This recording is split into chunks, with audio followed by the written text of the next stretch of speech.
News के प्रायोजक है Saluja auto, furniture world, Shivam hotel, restaurant cum bar, north point school.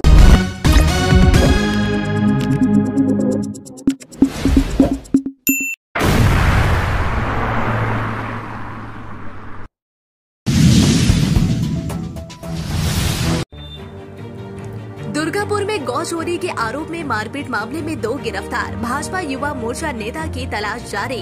Police commissioner ने कहा शांति बनाए रखे, आरोपियों पर होगी सख्त कार्रवाई। बड़पुर में रात के अंधेरे में 3 दुकानों पर चला बुलडोजर, दुकानदारों में आक्रोश।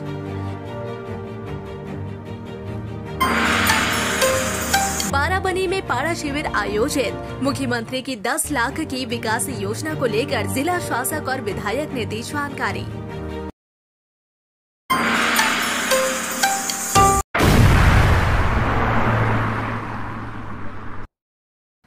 दुर्गापुर में गाड़ी तोड़फोड़ और मारपीट की घटना को लेकर कोकवन थाना पुलिस ने 2 आरोपियों को गिरफ्तार किया है। गिरफ्तार किए गए अभियुक्तों के नाम दीपक दास और अनीस भट्टाचार्य है। इस मामले में भारतीय जनता पार्टी यानी भाजपा की युवा मोर्चा के नेता पारिजात गांगुली समेत अन्य आरोपियों की तलाश में पुलिस द्वारा छापेमारी की जा रही है। इस पूरे घटनाक्रम की जानकारी शुक्रवार रात आसनसोल में आयोजित एक पत्रकार सम्मेलन के दौरान आसनसोल दुर्गापुर पुलिस कमिश्नरेट के पुलिस आयुक्त सुनील कुमार चौधरी ने दी। उन्होंने बताया कि घटना को गंभीरता से लेते हुए पुलिस लगातार जांच कर रही है और अन्य फरार अभियुक्तों की गिरफ्तारी के लिए अभियान जारी है। पुलिस सूत्रों के अनुसार इस घटना में शामिल सभी व्यक्तियों की पहचान कर ली गई है और जल्द ही सभी को कानून के दायरे में लाया जाएगा। गिरफ्तार किए गए दोनों आरोपियों से पूछताछ की जा रही है ताकि घटना की पूरी सच्चाई सामने लाया जा सके। घटना को लेकर इलाके में तनाव का माहौल बना हुआ है, लेकिन पुलिस स्थिति पर नजर बनाई हुई है और शांति व्यवस्था बहाल रखने के लिए आवश्यक कदम उठा रही है।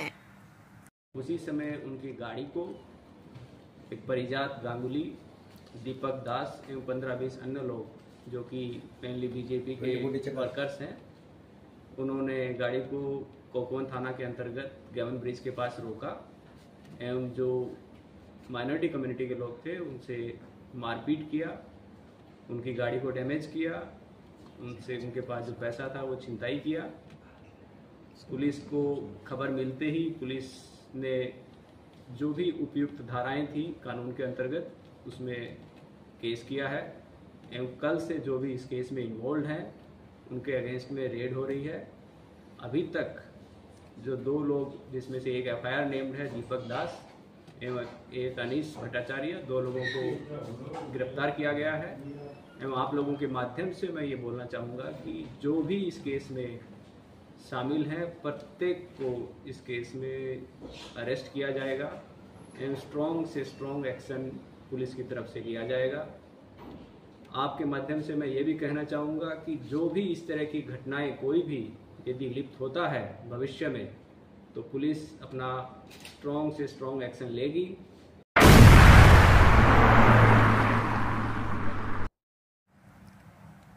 दुर्गापुर में गौ चोरी के नाम पर मारपीट की घटना को लेकर कोकवन थाना पुलिस ने 2 लोगों को गिरफ्तार किया है। गिरफ्तार आरोपियों में एक का नाम दीपक दास है जिसे दुर्गापुर के महानंदा पल्ली इलाके से पकड़ा गया, जबकि दूसरे आरोपी अनीस भट्टाचार्य को आड़ा विधान पार्क क्षेत्र से गिरफ्तार किया गया। कोकवन थाना पुलिस ने दोनों आरोपियों को बीती रात गिरफ्तार कर शुक्रवार को दुर्गापुर महकमा अदालत में पेश किया गया। इस मामले में भारतीय जनता पार्टी युवा मोर्चा के नेता पारिजात गांगुली समेत अन्य आरोपियों की तलाश अभी भी जारी है। पुलिस की ओर से फरार अभियुक्तों के खिलाफ लगातार तलाशी अभियान चलाया जा रहा है। इस पूरे मामले को लेकर कोकवन थाना पुलिस गंभीरता से जांच कर रही है और घटना में संलिप्त सभी आरोपियों को पकड़ने के लिए लगातार दबिश दी जा रही है।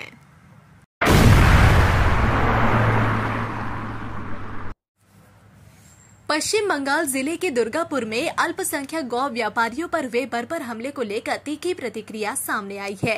आईएसएफ ने इस घटना की कड़ी निंदा की है। पार्टी के विधायक नौशाद सिद्दीकी ने भी इस जघन्य हमले पर तीव्र प्रतिरोध जताते हुए कानून व्यवस्था के एडीजी को पत्र भेजा है और आरोपियों की तत्काल गिरफ्तारी कर उन्हें उदाहरण स्वरूप सख्त सजा देने की मांग की है। नौशाद सिद्दीकी ने राज्य की मुख्यमंत्री और गृह मंत्री को भी इस मामले में पत्र लिखकर दोषियों के खिलाफ शीघ्र कार्रवाई की मांग की है। उन्होंने विधानसभा में सांप्रदायिक और लक्षित हिंसा निवारण विधेयक को पेश कर उसे कानून का रूप देने का अनुरोध भी किया है। शनिवार को नौशाद सिद्दीकी खुद दुर्गापुर के जेमुआ इलाके में पीड़ित परिवारों से मिलने पहुंचे और उन्हें भरोसा दिया कि पार्टी और वे स्वयं उनके साथ है। उन्होंने प्रशासन को आरोपियों की गिरफ्तारी के लिए 1 सप्ताह का समय देते हुए चेतावनी दी कि न्याय के लिए यह संघर्ष आगे भी जारी रहेगा। विधायक नौशाद सिद्दीकी ने कहा कि इस बर्बर हमले के खिलाफ समाज के हर वर्ग को एकजुट होकर आवाज उठानी होगी। धार्मिक उन्माद फैलाकर घृणा का माहौल बनाने की कोशिशों से समाज को मुक्त कराना हम सबकी जिम्मेदारी है। এভাবে কেউ মারে, পুলিশের উচিত হবে সে সাধারণ বিজেপি কর্মীর পাশে দাঁড়িয়ে যে আক্রমণ হচ্ছে করলো তার বিরুদ্ধে অ্যাকশন নেওয়া। কিন্তু দুর্ভাগ্য আমাদের, শুভেন্দু বাবু অর্ধসত্য কথা বললেন। তার দলের যুব নেতা এখনো পুলিশ গ্রেফতার করেনি কেন? সে দাবিটা তো তুললেন না। তিনি লিডার অফ অপোজিশন, তার উচিত ছিল দুর্গাপুরে যেভাবে সংখ্যালঘু মুসলিম সম্প্রদায়ের উপরে আক্রমণ চালিয়েছে এটাকে নিন্দা ধিক্কার জানানো বলা দরকার ছিল এবং এই কাণ্ডের সাথে যারা যুক্ত তাদের প্রত্যেককে দৃষ্টান্তমূলক শাস্তি হোক এই দাবিটা তার করার দরকার ছিল, এগুলো করেনি।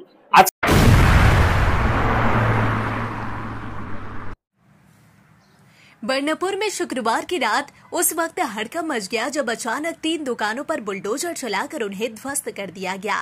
इन दुकानों में 2 मटन की दुकानें थी जहां रोजाना मटन की बिक्री होती थी और एक दुकान चाय की थी। स्थानीय दुकानदारों ने बताया कि बिना किसी स्पष्ट सूचना या पूर्व चेतावनी के रात के अंधेरे में कार्रवाई कर दी गई, जिससे उनकी रोजी रोटी पर संकट आ गया है।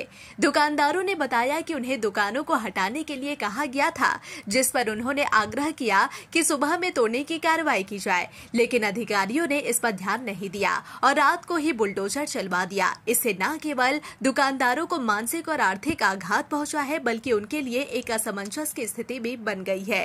एक दुकानदार ने सवाल उठाया कि आखिर यह कार्रवाई किस विभाग की ओर से की गई।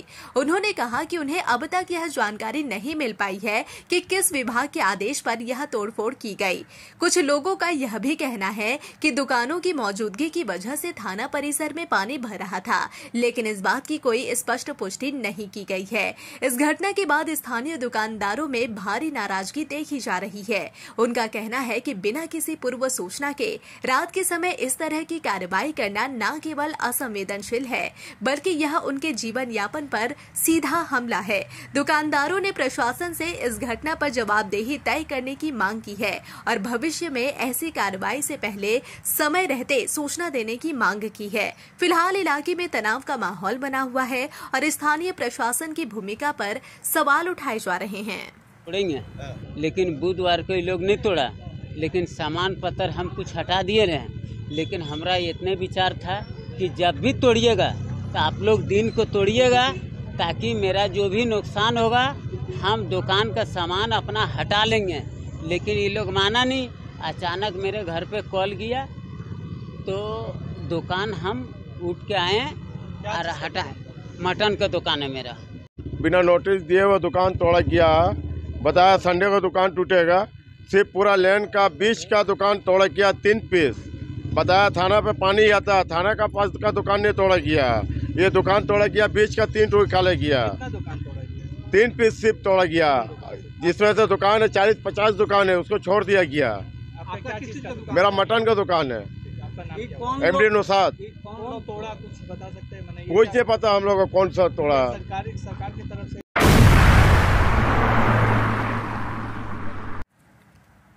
बाराबनी में मुख्यमंत्री ममता बनर्जी द्वारा प्रत्येक बूथ क्षेत्र में 10 लाख रुपए तक के विकास कार्यों के लिए आवंटन की घोषणा के तहत शनिवार को बाराबनी विधानसभा क्षेत्र में पाड़ा शिविर का आयोजन किया गया। इस शिविर में जिला अधिकारी समेत प्रशासनिक अधिकारी उपस्थित रहे और लोगों की समस्याएं सुनी गई। इस अवसर पर बाराबनी के विधायक व आसनसोल नगर निगम के मेयर विधान उपाध्याय के साथ जिला शासक एस पन्ना बलम ने बताया कि मुख्यमंत्री ने बूथ स्तर पर लोगों की जरूरतों को ध्यान में रखते हुए यह योजना शुरू की है। उन्होंने कहा कि जिस अंचल के बूथ के लोग जो चाहेंगे उन्हीं की मांग के अनुसार कार्य किए जाएंगे। यह आम जनता को सीधे लाभ देने वाली सबसे बड़ी योजना है।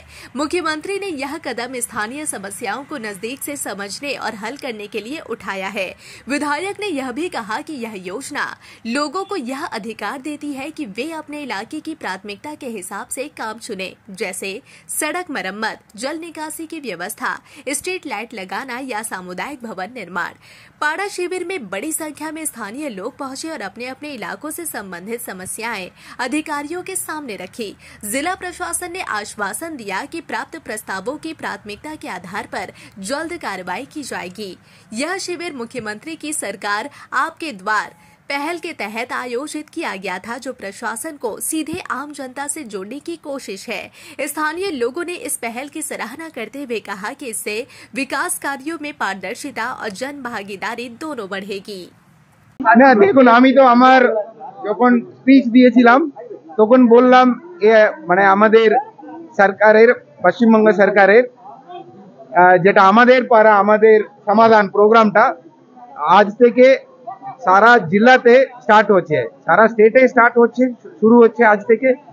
আমাদের জেলাতেও 12টা জায়গায় এটা স্টার্ট হচ্ছে। আমাদের এএমসিতে যেমন 2টো জায়গায় আছে আজকে, যেমন আজকে এখানে আছে বারাবানিতে, সালানপুরে একটা আছে, জামুরিয়াতে আছে, পাণ্ডবেশ্বর, কাকসা, ডিএমসি সব জায়গায় আজকে সব মিলিয়ে 12টা জায়গায় শুরু হচ্ছে। এটা নভেম্বর 3 তারিখ অবধি চলবে। এটা হচ্ছে কনসেপ্ট হচ্ছে একটা জায়গায় 3টে বুথকে ডাকা হবে বুথ ভিত্তিক 10 লাখ পত্র, 10 লাখ একটা সীমা দেওয়া আছে। ছোট ছোট কাজ নিয়ে লোক বলতে পারেন, মানে দরকার, ওদের দরকারগুলো বলতে পারেন, তাদের প্রায়োরিটি কোনটা আগে হওয়ার দরকার এটা বলতে পারেন। এটা আলোচনা হওয়ার পরে তালিকা ফাইনাল হবে এখানে ওনাদের সামনে। ফাইনাল হওয়ার পরে তারপরে ওটা যেভাবে প্রক্রিয়া মেনে, সরকারি প্রক্রিয়া মেনে ওটা কাজ করার ওটা হবে, ওটা একদিকে হবে। তাদের ব্যক্তিগত অসুবিধাটা, मतलब पेंशन পাচ্ছেন না, স্কলারশিপ পাচ্ছেন না, লক্ষ্মীর ভান্ডার পাচ্ছেন না, স্বাস্থ্য সাথী পাচ্ছেন না, ওটা আমাদের দ্বারে সরকার পাশে রাখা আছে। ওটা সারা দিন চলবে, ওটা সন্ধ্যা পর্যন্ত যারা যারা জমা দিতে চাইছেন জমা দিতে পারে।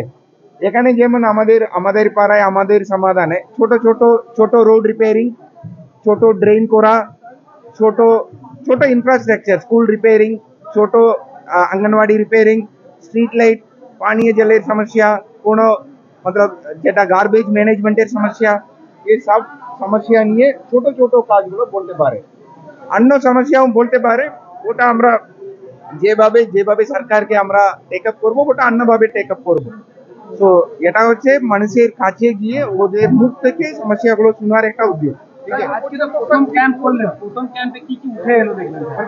দেখুন আজকে এখন আমরা ক্যাম্পটা আলোচনা এখন হবে, এখন তো আমরা স্টার্ট মানে শুরু করিয়ে দিলাম। এরপরে 2 দিন পরে ক্যাম্প চললে আমরা বুঝতে পারবো কি ধরনের দাবিগুলো উঠে আসছে। ঠিক আছে, জেলার ফার্স্ট ক্যাম্প আজকে না, সব জায়গায় ফার্স্ট ক্যাম্প, 12টা ক্যাম্প হচ্ছে জেলার ফার্স্ট ক্যাম্প। আপনি ফার্স্ট ক্যাম্প পেয়ে যাচ্ছেন না, ওই রকম বলা যাবে না। জেলার 12টা ক্যাম্পই আমার ক্যাম্প, ঠিক আছে। আবার 12টা ক্যাম্পও আমার ক্যাম্প, ঠিক আছে। আলোচনা না হলে বোঝা যাবে না, আলোচনা হোক, 1-2 দিন পরে আমরা বুঝতে পারবো মানে কি ভাবে সমস্যাগুলো উঠে আসছে। Fair Education's Point, the perfect place for development and growth of your child. Our facilities, best-in-class infrastructures, holistic educations, multidisciplinary extracurricular activities, swimming pool, smart class, karate, abacus, transport facility, well-educated teachers teach your child. Make your child bright future. Then contact us. Fair Education Point, Sataisha Bus Stand near Mine Rescue Station, Sitarampur. Furniture world শুধু নামই নয়, সত্যি ফার্নিচারের world.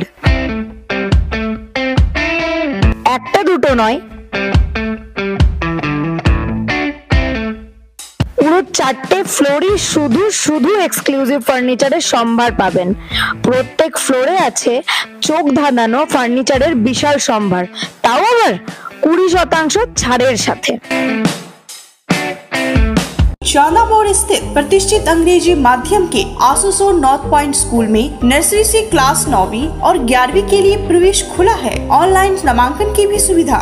School में सारी आधुनिक सुविधाएं उपलब्ध हैं। Air condition computer lab, air condition auditorium, swimming pool, पूरे स्कूल कैंपस में सीसीटीवी निगरानी, स्कूल ट्रांसपोर्ट की भी सुविधा। संपर्क करें आसुसोल नॉर्थ पॉइंट स्कूल में।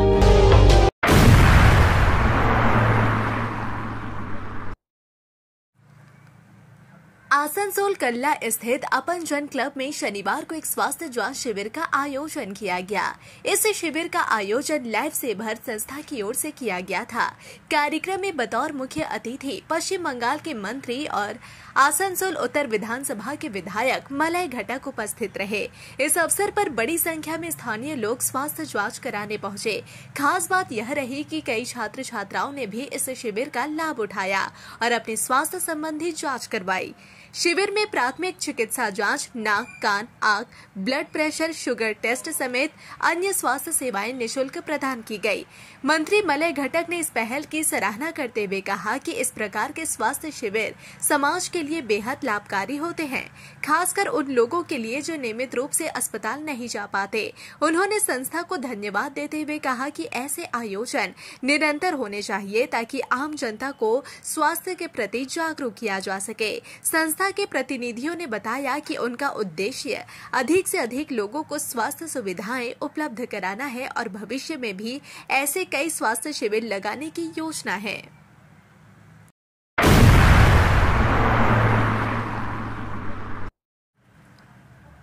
जहां एक ओर कल्ला स्थित अपन जन क्लब में स्वास्थ्य जांच शिविर का आयोजन हुआ, वहीं दूसरी ओर आसनसोल नगर निगम के मेयर परिषद सदस्य गुरुदास चटर्जी के वार्ड में भी विशेष चिकित्सा शिविर का आयोजन किया गया। इस शिविर में मुख्य रूप से नेत्र, नाक और कान से संबंधित बीमारियों की जांच की गई। बड़ी संख्या में स्थानीय लोगों ने इस मौके का लाभ उठाते हुए विशेषज्ञ डॉक्टरों से परामर्श लिया और आवश्यक उपचार प्राप्त किया। इस कार्यक्रम की जानकारी देते हुए मेयर परिषद गुरुदास चटर्जी ने बताया कि वार्ड स्तर पर स्वास्थ्य सुविधाएं लोगों के दरवाजे तक पहुंचाने के उद्देश्य से इस शिविर का आयोजन किया गया है। उन्होंने बताया कि आने वाले दिनों में और भी स्वास्थ्य शिविरों का आयोजन किया जाएगा ताकि आम जनता को बेहतर चिकित्सा सुविधा और स्वास्थ्य संबंधी जागरूकता मिल सके। स्थानीय निवासियों ने इस पहल की सराहना करते हुए इसे बेहद लाभकारी बताया। आयोजकों की ओर से बताया गया कि जांच के साथ साथ जरूरतमंदों को मुफ्त दवाएं भी वितरित की गई। 48 নম্বর ওয়ার্ডে মলয় ঘটক মহাশয় যে প্রতিটা ওয়ার্ডে চোখের ক্যাম্প এবং নাক কান গলার যে ক্যাম্প আজকে 48 নম্বর ওয়ার্ডে ছিল। আমি মলয়বাবু এসেছিলেন এখানে, আমাদের মন্ত্রী, উনি প্রতিটা ওয়ার্ডে ঘুরে ঘুরে তত্ত্বাবধান করছেন যে যাতে এই ক্যাম্পগুলো সুষ্ঠুভাবে আমরা করতে পারি। আজ দাদা কতজন এইখানে? তাও এখন পর্যন্ত 150 জন হয়েছে, 200-250 জন হবে এবং প্রায় 60-70 জনকে চশমা দেওয়া।